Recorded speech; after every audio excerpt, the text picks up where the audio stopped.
Tonight, the investigation continues into the deadly medical helicopter crash that killed 3 employees yesterday. The pilot, Jennifer Topper, and flight nurses Bradley Haynes and Rachel Cunningham all died when that chopper crashed in a remote wooded area yesterday morning in Benton County, just outside Zelensky. They were on their way from Mount Carmel Grove City to pick up a patient in Pomeroy.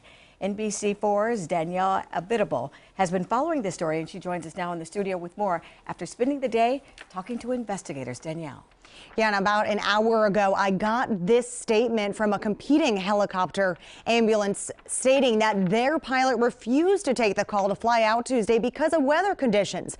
However, every medical helicopter has its own protocols and weather minimums, and the cause of this crash is still under investigation. The National Transportation Safety Board is now the lead investigative agency for the survival flight crash that killed all 3 employees on board. An investigator for the agency was back in this wooded area Wednesday morning working to determine what caused the crash. Survival Flight 14 took off from Mount Carmel Grove City Hospital to pick up a patient, but before that could happen, it crashed about 70 miles away near State Route 278 in Benton County. Pilot Jennifer Topper, flight nurse Rachel Cunningham, and flight medic Brad Haynes died on scene. Survival Flight released a statement Wednesday that reads in part, quote, "We are devastated, as are the families and our crews. We ask that you keep them in your thoughts and prayers as we work through this difficult time." The president and CEO for Medflight, a competing helicopter ambulance, was also called to transport the patient, but said the pilot and aviation operator determined the weather conditions at the time of the request were not up to their standards.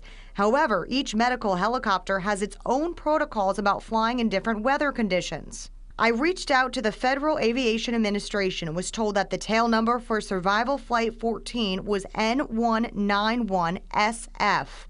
However, when I asked for the inspection records, I was told that all the records have been given to the NTSB as evidence.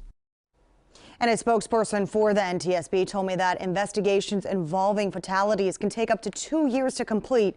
I reached out to the VP of Operations for Survival Flight to get more information about the employees who lost their lives. As soon as I hear back, I'll be sure to let you know.